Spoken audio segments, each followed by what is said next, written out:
Hello everybody, coming at you from the yard. This is my daughter Elizabeth. Say hi. Hi. We're out here taking a look at our chickens this morning, trying to feed them a little bit. Here, you want to give them some?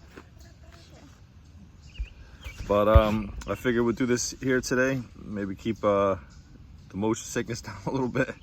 I wanted to go through just a couple things in terms of general ecology that we haven't covered yet, and then I'll close with one more short video, and then it's quiz o'clock. All right, so we're almost there, people. I promise I'll have everything up a lot sooner next week, so you have a little bit more freedom. But what I got today, I want to just go over production with you guys. We're going to take a look at food chain stuff a little bit more of the food webs. I want everybody to feel comfortable with limited nutrients, and bio magnification, and lastly we'll close out with like some of the impacts to the environment, some of the things that we've done. So hopefully that makes sense. But pretty much you're looking at these chickens here, and they're eating seeds, you know, they're pecking at insects, all kinds of stuff. Obviously, you know, we could eat a lot of the same things that we're feeding the chickens. I hinted on this a little bit the other day, but when we look at this stuff, all the green stuff here is autotrophic. That's your production level.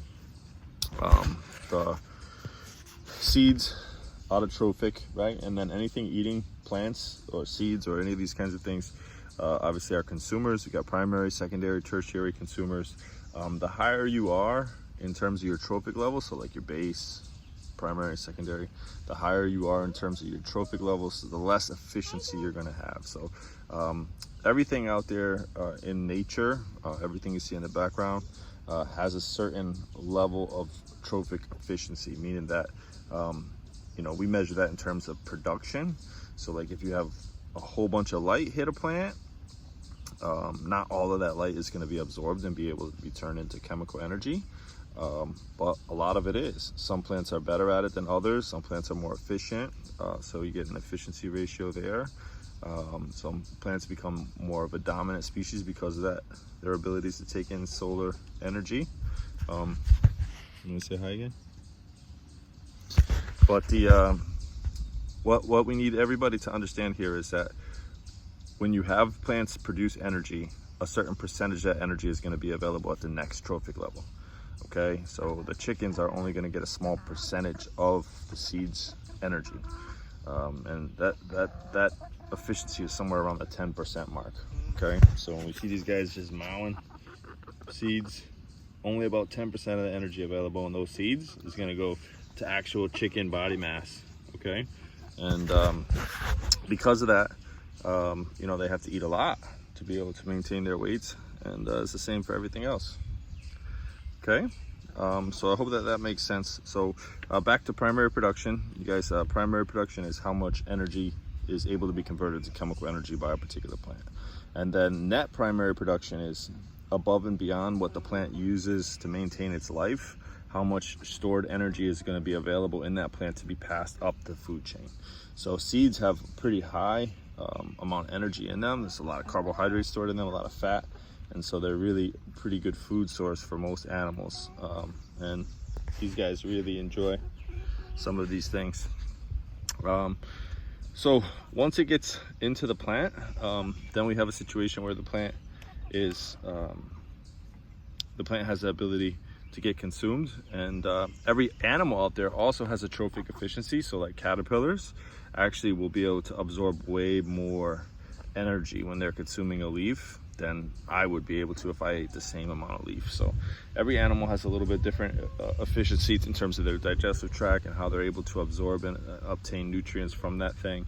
And so these things really dictate a lot in an ecological environment. They're going to determine, like, you know, how many organisms, how many pounds of biomass can live in a certain area. So the more primary production you have in an area, typically the more life you're going to be able to support. That's why tropical rainforest is so high. It's a huge amount of evapotranspiration there, meaning that the plants are transpiring. There's large water availability. There's a high rate of evaporation, and because of that, the plants don't have too many limiting factors. They're able to grow continuously. They have constant supply of sunlight. They have constant supply of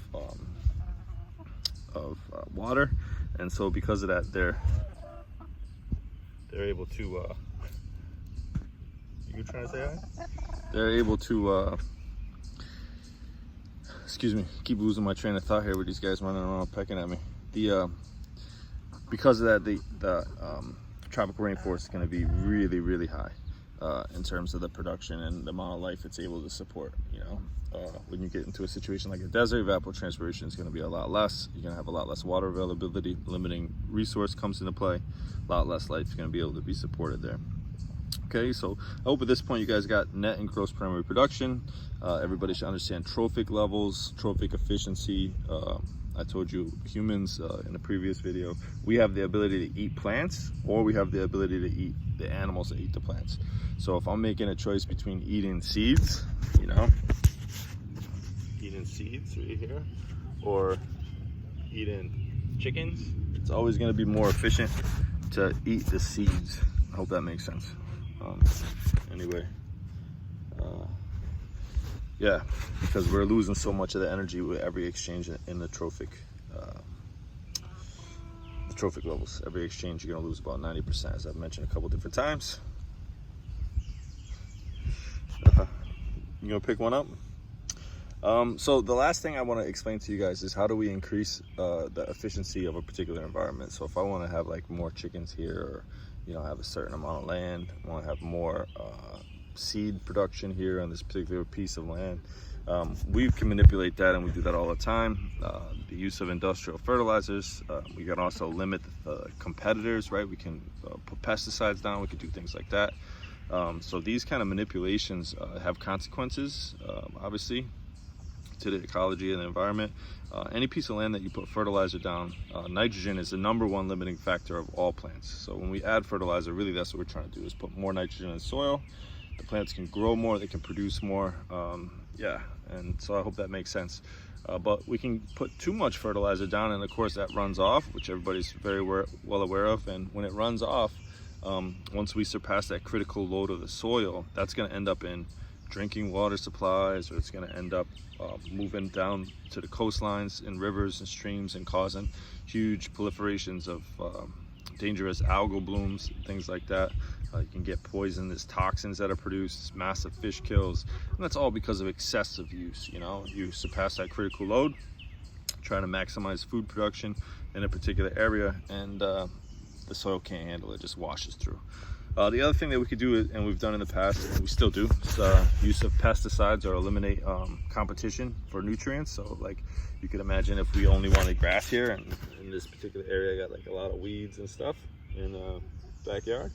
And so if I wanted to eliminate those weeds as competition, I could just put something down and just murk them, right? And I could do the same for the things that maybe would eat the grass, like the grubs. And you know, in doing those things, obviously some of these compounds can stay in the food chain.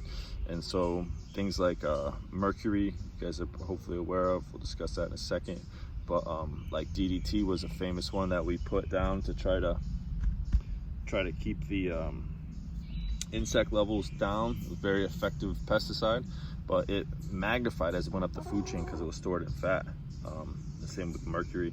Actually, I'm not sure if DDT is stored in fat. I might have misspoke there, but mercury for sure is. And when DDT is killing an insect, then these birds come over, eat the dead insect. And of course, if you know, we just look at this chicken for example here, if it ate 15 poisoned insects, now the level of toxicity inside the chicken is much higher. If an eagle came down and killed 5-10 of these birds and ate them, which they definitely do, then we'd have a huge level of DDT toxicity inside of their bodies. And that's what happened. That's why most the eagles in the Northeast especially were almost extirpated, eliminated completely. Made their eggs really soft, so if they laid on an egg it would just break.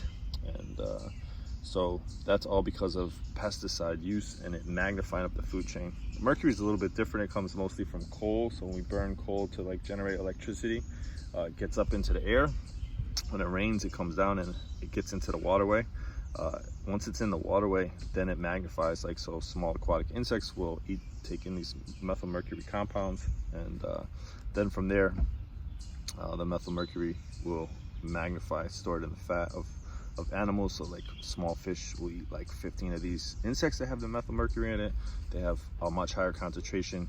And if you're following my line of thought here, you know, always the highest magnification, the complexities of these chemicals being in the food chain always impacts our top tier predators the most. It makes them, you know, most susceptible to damage. So in a food chain like an aquatic one, if you're eating top level predators like a swordfish, you know, a shark, tuna fish, there's gonna have a lot higher mercury content than if you ate like a sardine or like a smaller fish that is eating, you know, less and less fish. I don't know if that makes sense, but yeah, you got out, huh? Gotta go chase some chickens here in a minute. But the last thing I just want to point out to you guys, they laid eggs. How many eggs did we get today? I don't know. We only saw one, but there could be one in the corner and something like that. Okay, we'll go get the eggs in a second, okay?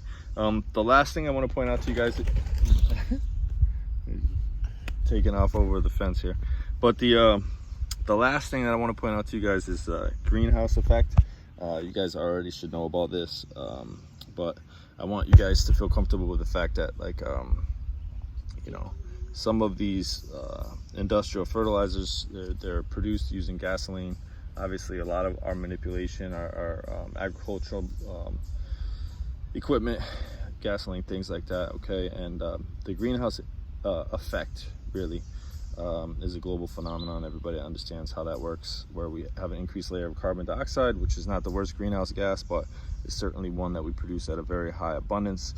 Because of that increased layer or blanket on the Earth's atmosphere, it traps in more heat and changes ecological communities vastly throughout the world.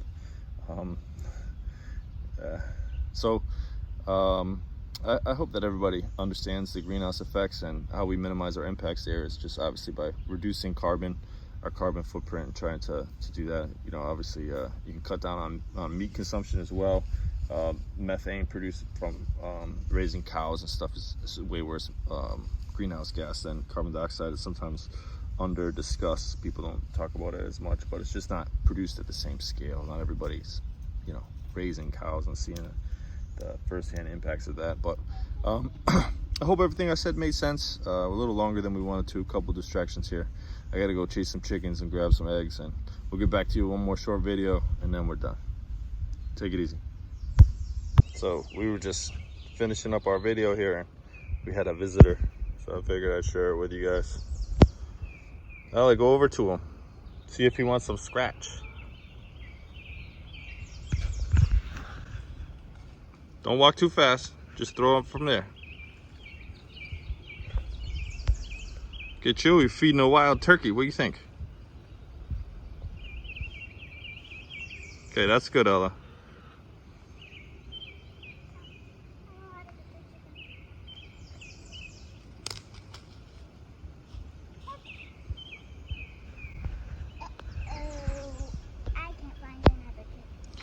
So a young chicken, definitely looks like a female. Just digging that scratch.